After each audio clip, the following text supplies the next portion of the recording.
மீண்டுமாக உங்களை இயேசு கிறிஸ்துவின் நாமத்தில் வாழ்த்துகிறோம். இந்த தொடர் செய்திகள் மூலமாக சந்திப்பது மகிழ்ச்சி. சிலுவையில் இயேசு கிறிஸ்து கடைசியாக பேசின அந்த 7 வார்த்தைகளை 7 தொகுப்பாக வெளியிட வேண்டும் என்று வாஞ்சித்து இந்த செய்தியை பேசிக் கொண்டிருக்கிறோம். இந்த செய்தி மூலமாக கர்த்தர் ஆசீர்வதிப்பாராக. இயேசு கிறிஸ்து சிலுவையில் பேசின 5வது வார்த்தை யோவான் சுவிசேஷம் 19வது அதிகாரத்தின் 28வது வசனத்தில் வாசிக்கிறோம். அதன் பின்பு எல்லாம் முடிந்தது என்று இயேசு அறிந்து வேத வாக்கியம் நிறைவேறத்தக்கதாக தாகமாக இருக்கிறேன் என்றார். இயேசு கிறிஸ்து எல்லா விதத்திலும் நம்மை போல மனிதனாக இருந்தார். அதனால அவர் சொல்லுகிற ஒரு காரியம், நான் தாகமாக இருக்கிறேன்.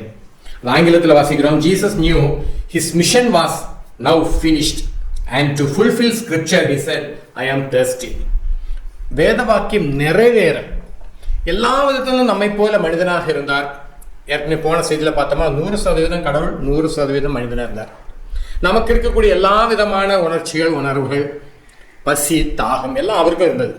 இப்போ இந்த வேதனையின் உச்சக்கட்டத்தில் அவர் சொல்ற ஒரு காரியம், நான் தாகமாக இருக்கிறேன்னு சொல்லி. இது ஒரு வேளை வெறும் ஞான அர்த்தத்தோடு மாத்திரம் எடுக்கிறதல்ல, 2 அர்த்தங்களும் உள்ளது. ஒன்று பிசிக்கலா இல்லை சரீர பிரகாரமாக அவர் அடைந்த தாகம். ஏன்னா அவரை பல பாடுகளை படுத்தி கொண்டு வராங்க. நல்ல மத்தியான நேரத்தில் அவர் சிலுவையில் அடித்து அவரை தொங்க விட்டுருக்கிறாங்க. இப்பேற்பட்ட நேரத்தில் அவர் நான் தாகமாக இருக்கிறேன், ஐ ஆம் thirsty அப்படின்னு சொல்றாரு. ஏன்னா இயேசு கிறிஸ்து நம்மை போல மனிதனாக இருந்தார்ன்றதுக்கு இது ஒரு அத்தாட்சி. இல்லைன்னா நம்ம என்ன சொல்லிடுவோம்னா அவரெல்லாம் கடவுளுங்கன்னு சொல்லி.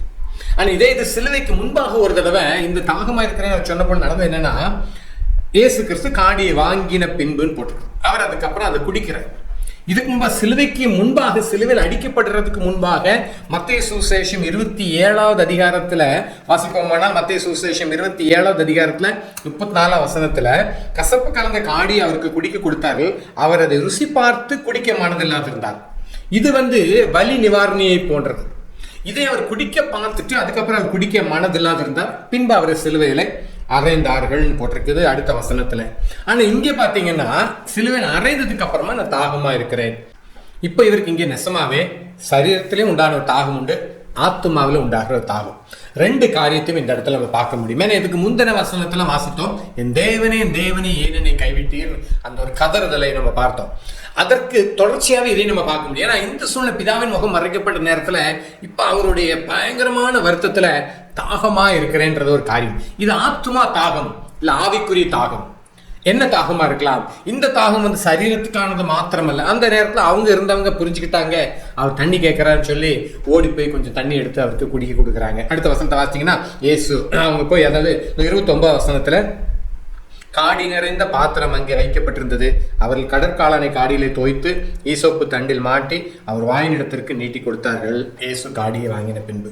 இப்போ நல்லா கவனிச்சிங்கன்னா இங்கே ஆண்டவர் அந்த காடியை வாங்கின பின்புன்னு வருது. அதே சமயம் ஒரு தாகமும் இன்னொரு தாகமும் கொண்டு ஆத்துமாக்களை குறித்த தாகம். அடுத்ததாக பிதாவின் முகத்தை பார்க்க வேண்டும் என்கிற ஒரு தாகம். பிதாவின் முகம் மறைக்கப்பட்ட அந்த நேரத்தில் அவர் பிதாவின் முகத்தை பார்க்க வேண்டும். பிதாவின் முகம் மறைக்கப்பட்ட நேரத்தில் இனி எப்பொழுது அவரை பார்ப்பேன், அடுத்து அவர் முகத்தை தரிசிக்கக்கூடிய நேரத்தை குறித்து ஒரு தாகம். எப்பொழுது அவரை சந்திப்பேன், எப்பொழுது அவரை முகமுகமாய் பார்ப்பேன். ஏன்னா ஆண்டவருடைய பிரசன்னத்தை விட்டு விலகிறது என்றால் அவ்வளோ ஒரு பயங்கரமானது. சாப்பாடு, தண்ணி, பட்டினி எது இருந்தாலும் இல்லைன்னா கூட பரவாயில்ல, அவருடைய சமூகத்தை விட்டு அவர் பிரசன்னத்திலிருந்து இல்லாமல் இருக்கிற வாழ்க்கை ரொம்ப பயங்கரமானது. ஏன்னா வெறும் பிசிக்கல் மட்டும் அல்ல, நிச்சயம் அதுதான் முக்கியம். ஏன்னா அவர் எல்லா விதத்திலும் நம்மை போல மனிதனானார். அடுத்ததாக ஆத்துமாக்களை குறித்தான தாகம், எல்லா மக்களுக்காக ஒரு தாகம். ஏன்னா சமாரிய ஸ்திரீட்ட போய் ஆண்டவர் தாகத்துக்கு தான் சொல்லி கேட்பார். அவர் தாகத்துக்கு தானு அவர் கேட்டது நல்லா கவனிச்சிங்கன்னா, அவர் பிசிக்கலா இருக்கிறார். அவருக்கும் பசி உண்டாயிற்று, அவருக்கும் தாகம் உண்டாயிற்று, எல்லா விதத்திலும் நம்மை போல மனிதனா இருந்தார். அப்ப தாகத்துக்கு தான் கேட்கிறாரு. அந்த நேரத்துல அந்த சமாரிய ஸ்திரீனுடைய சம்பவத்துல பாத்தீங்கன்னா அவருக்கு தண்ணி கொடுத்த மாதிரி எங்கேயுமே இருக்காது. கேள்வி மேல கேள்வி கேட்பா. கடைசியில் ஒரு சுசேஷ வேலையை செஞ்சு கிராமத்தை இயேசு கிறிஸ்துட்டு கொண்டு வந்துருவாரு. ஆண்டவர் சொல்றாரு, நீங்க அறியாத ஒரு போஜனமே நான் ஜாப் பிடிச்சிட்டேன்றாரு. ஏன்னா அத்தனை பேர் அவங்க அந்த நேரத்துல இயேசு கிறிஸ்துவை ஏற்றுக்கொள்வாங்க. அதனால கவனிங்க, அப்போ தாகத்துக்கு அப்படின்னு சொல்லி கேட்கிற ஒரு வார்த்தை பிசிக்கலாவும் சொல்லலாம், ஆத்மீகமாகவும் உண்டு, ஆவிக்குரிய அர்த்தங்களும் உண்டு. ஆனால் இயேசு கிறிஸ்து இதே இடத்துல நீங்கள் வாசிங்கன்னா அது சங்கீத புஸ்தகத்தில் 69வது அதிகாரத்தில் இது எழுதப்பட்டது. இதனுடைய இந்த வசனத்தின் நிறைவேறுதலாக தான் இங்கே இயேசு கிறிஸ்து தாகத்துக்கு தான் சொல்லி கேட்கிறார். 20வது வசனம் 21வது வசனம், நிந்தை என் இருதயத்தை பிளந்தது, நான் மிகவும் வேதனைப்படுகிறேன், எனக்காக பரிதபிக்கிறவன் உண்டோ என்று காத்திருந்தேன். ஒருவனும் இல்லை. தேற்றுகிறவர்களுக்காக காத்திருந்தேன், ஒருவனையும் காணேன். என் ஆகாரத்தில் கசப்பு கலந்து கொடுத்தார்கள், என் தாகத்துக்கு காடியை குடிக்க கொடுத்தார்கள். நல்ல ஒரு தாகம் தீர்க்கக்கூடிய அனுபவம் கூட மனிதர்களால் அவருக்கு கொடுக்க முடியல. இந்த நேரத்தில் அவர் கசப்பான காடியை கொடுக்குறாங்க. அதே சமயம் வாழ்க்கை முறைப்படியே பார்த்தீங்கன்னா மனிதர்கள் இன்னைக்கு ஆண்டவருக்கு கசப்பான அனுபவங்களை கொடுக்குறாங்க. ஆண்டவருடைய மகிமையை வேற விதவிதமாக மாற்றி வைத்திருக்கிறாங்க. அந்த இஸ்ரவேல் ஜனங்கள் சொன்னது போல இந்த கன்றுக்குட்டி தான் எங்களை எகிப்திலிருந்து மீட்டு கொண்டு வந்ததுன்னு சொல்லி பண்டிகை ஆசரித்தாங்க. இப்படி பலவிதமான கசப்பான அனுபவங்களை கொடுக்குறோம். ஆண்டவர் ஒரு திராட்சை தோட்டத்தை உண்டு பண்ணி உயர்குல திராட்சை செடிகளை நட்டி இருந்தாராம். ஆனால் அதுவோ கசப்பான பழங்களை கொடுத்ததுன்னு சொல்லி பைபிளில் வாசிக்கிறோம். இப்படிப்பட்ட பலவிதமான அனுபவங்கள், கசப்பான அனுபவங்கள். ஆனால் இங்கேயும் அவருக்கு ஒரு கசப்பு கலந்த தண்ணீரை கொடுக்குறாங்க. அந்த ஒரு நேரத்தில் ஆண்டவர் சொல்ற நிறைய இடத்துல பார்த்தீங்கன்னா அந்த தண்ணீர், ஜீவ தண்ணீர், அதுவும் நிறைய வசனம் இருக்குது. யோவான் சுவிசேஷத்தில் 7வது அதிகாரத்தில் 38வது 39 வசனத்துல வேத வாக்கியம் சொல்லுகிறபடி என்னிடத்தில் விசுவாசமா இருக்கிறவன் எவனோ அவன் உள்ளத்திலிருந்து ஜீவ தண்ணீருடன் நதிகள் ஓடும் என்றார். தம்மை விசுவாசிக்கிறவர் அடைய போகிற ஆவியை குறித்து இப்படி சொன்னாராம். இங்கே தம்மை விசுவாசிக்கிறவர் அடைய போகிற ஆவியை குறித்து இயேசு கிறிஸ்து சிலுவையில் நம்முடைய பாவங்கள், சாபங்களை சிலுவையில் சுமந்தது மாத்திரமல்ல, அவர் தாகத்தையும் அனுபவிக்கிறார். ஏன்னா நமக்கு ஜீவ தண்ணீரை கொடுக்கும்படி, நம்ம உள்ளத்துல ஜீவ நதிகள் புறப்படும்படியாக. அதனால தான் தாகம் தீர்க்கும் ஜீவ ஊற்றாக அவர் இருக்கிறார். இயேசு கிறிஸ்து அதை ரொம்ப முக்கியப்படுத்துகிறார். ஏசாயா தீர்க்கதரிசியின் புஸ்தகத்தில் வாசித்தீங்கன்னா தாகம் உள்ள மேல் தண்ணீரை ஊற்றுகிற தேவன், வறண்ட நிலங்களிலே ஆறுகளை உண்டு பண்ணுகிறவர், இப்படி நிறைய இடத்துல வாசிக்கிறோம். ஏன்னா அந்த தண்ணீர் தாகம் அப்படின்றதே பரிசுத்த ஆவியானவருடைய அபிஷேகத்தினால் நம்மை நிரப்புகிற அனுபவத்தை குறிப்பிடுகிறது. ஏசாயா தீர்க்கதரிசியின் புஸ்தகத்துல 55வது அதிகாரத்துல 1ஆம் வசனத்துல வாசிப்போமானால், ஓ தாகமா இருக்கிறவர்களே நீங்கள் எல்லாருமே என் தண்ணீர் அண்டைக்கு வாருங்கள், பணம் இல்லாதவர்களை நீங்கள் வந்து வாங்கி சாப்பிடுங்கள், நீங்கள் பணமும் இன்றி விலையுமின்றி திராட்சரசும் பாலும் கொள்ளுங்கள். அதே வெளிப்படுத்தல் புஸ்தகத்தில் 22வது அதிகாரத்துல 2வது அதிகாரத்துல 17ஆம் வசனத்துல ஆவியும் மனவாட்டியும் வா என்கிறார்கள், கேட்கிறவனும் வா என்பானாக, தாகமா இருக்கிறவன் வர கடவன், விருப்பம் உள்ளவன் ஜீவ தண்ணீரை இலவசமாய் வாங்கி கொள்ள கடவன். விருப்பம் உள்ளவன் ஜீவ தண்ணீரை இலவசமா. இப்படி ஆண்டவர் நம்ம எல்லாருக்கும் அந்த ஜீவ தண்ணீரை கொடுக்க வேண்டும், ஜீவ நீரூற்று நம்முடைய உள்ளத்துல புறப்பட வேண்டும் என்பதற்காக அவர் தாகம் அடைந்தார். அவர் என்னெல்லாம் தாகம் அடைந்தார்? தன்னுடைய சரீரத்துல பிசிக்கலான தாகம் அடைந்தார், ஆத்துமக்களுக்காக தாகம் அடைந்தார், பிதாவின் முகத்தை மீண்டும் பார்க்க வேண்டும் என்கிற அந்த ஆவல் நிறைந்த தாகம் அடைந்தார். இந்த வார்த்தை தான் இங்க வாசிக்கிறோம், நான் தாகமா இருக்கிறேன். ஏன்னா ஒருவன் தாகமா இருந்தா என்னிடத்துல பறக்கடன்னு சொல்கிறேன். ஏன்னா இன்னைக்கு ஆண்டவர் என்ன எதிர்பார்க்கிறாருன்னா, தாகம் உள்ளவர்கள், நித்திய ஜீவனை அடைய வேண்டும் என்கிற தாகம் உடையவர்கள், தேவனை அறிந்து கொள்ள வேண்டும் என்கிற தாகம் உடையவர்கள், மெய் வழியை கண்டு கொள்ள வேண்டும் என்கிற தாகம் உடையவர்கள், சத்தியத்தை அறிய வேண்டும் என்கிற தாகம் உடையவர்கள் என்னிடத்தில் வரக்கடவர்கள்.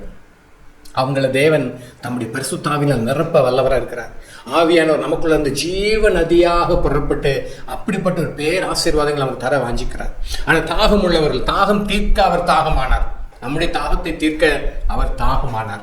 ஆனா இந்த தாகமானார் என்ற வார்த்தை வெறுமனே நாம ஆவிக்குரியது மாத்திரமல்ல, நாம அந்த ஆவிக்குரிய அனுபவத்தை நாமும் அடைய வேண்டும்.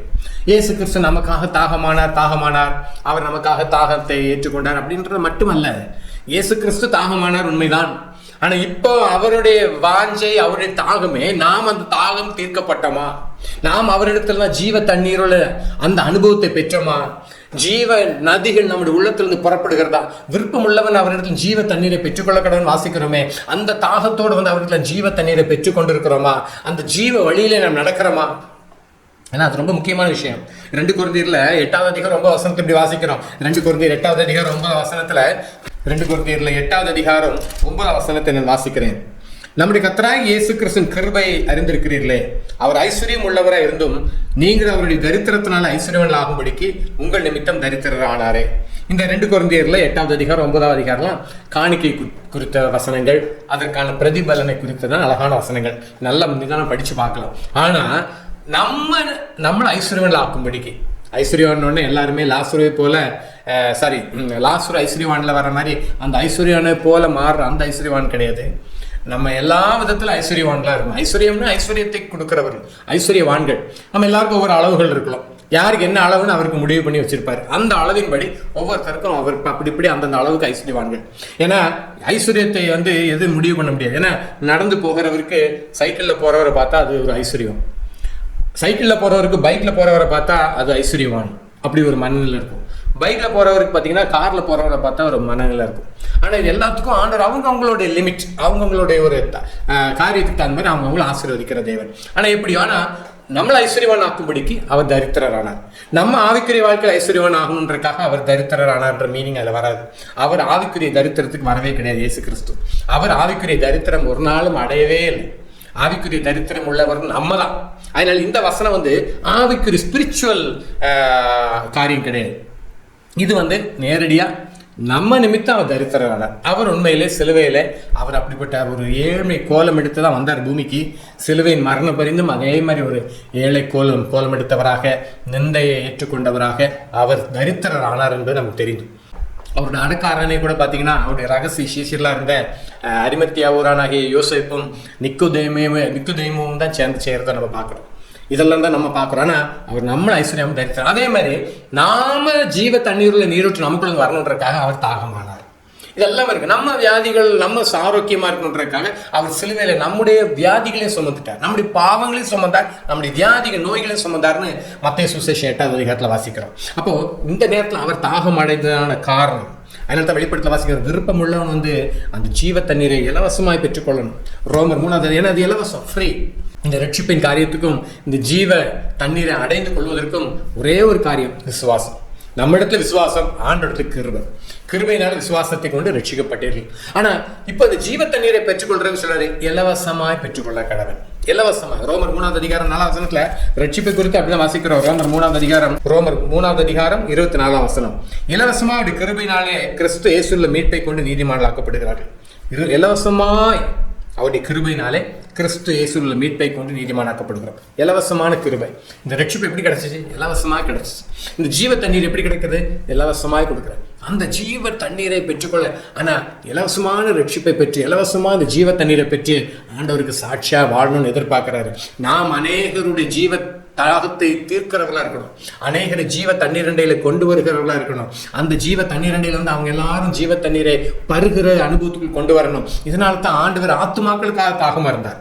ஆத்மா தியாகத்தோடும் அவர் இருக்கிற அநேக ஆத்மாக்களை குறித்து, உலகத்தில் இருக்கிற அழிந்து போற ஆத்மாக்களை குறித்து அவர் தாகமா இருந்தார் என்பது ஒரு பக்கம் உண்மை. அடுத்தது அவர் சரீரத்துல எல்லா விதத்துக்கும் நம்மை போல இருந்தார், நம்மை மாதிரியே பாடுபட்டார். நமக்கு இருக்கிற பசி தாகம் எல்லாம் அவருக்கு இருந்துச்சு. அவர் எல்லாத்துக்கும் 100% மனிதனாக அந்த இடத்துல இருக்கிறார். அடுத்தபடியாக பிதாவின் முகத்தை பார்க்க வேண்டும் என்கிற ஒரு தாகம். எப்பொழுது அவருடைய சமூகத்தை தரிசிப்பேன், நித்தம் அவர் சமூகத்தில் மனமகிழ்ச்சியாக இருந்தேன்னு பைபிள் வாசிக்கிறோம். ஏன்னா அது அவருடைய சிறப்பே. இது நமக்கும் பொருந்தும். நம்முடைய வாழ்க்கையில் நித்தம் அவருடைய சமூகத்தில் இருக்கிற அனுபவம், நித்தம் அவரோடு இருக்கிற அனுபவம், நித்தம் அவரோடு பேசிக்கிட்டு இருக்கிற அனுபவம், நடந்தாலும் உட்கார்ந்துருந்தாலும் பேசினாலும் போனாலும் வந்தாலும் எப்பவுமே சரி அவரோடு கூட இருக்கிற அந்த அனுபவம். அப்படி ஒரு தாகம் உங்களுக்கு இருக்குதா? அந்த தாகம் உள்ளவருமே தண்ணீரை ஊற்றுகிறேன்னு சொல்கிறார். இன்னைக்கு நமக்கு இருக்கிற தாகம்லாம் என்னென்ன தாகம் இருக்குன்னு பாருங்களேன். சும்மா ஒன்றுத்துக்கும் பிரயோஜனம் இல்லாத தாகம். நீ நிறைய பேர் பல தாகத்தோடு ஓடுறாங்க, அதை சாதிக்கணும்னு எல்லாம் சாதிச்சு முடிச்சிட்டோன்னு நினைக்கிற நேரத்தை உயிர் போயிருக்கு, பிரயோஜனமே இல்லை. ஆகாத தாகம். உண்மை நீங்கள் நான் இன்னைக்கு ஆத்மாக்களுக்காக தாகம், ஆண்டுடைய சமூகத்துக்காக தாகத்தோடு இருக்கும், ஆண்டுடைய சமூகத்திலிருந்து ஆண்டுடைய வருகைக்காக தாகத்தோடு காத்திருப்போம். அப்படின்னா தான் பைபிள் சொல்லுகிறது. இந்த தாகம் நமக்கு உண்டாகட்டும்.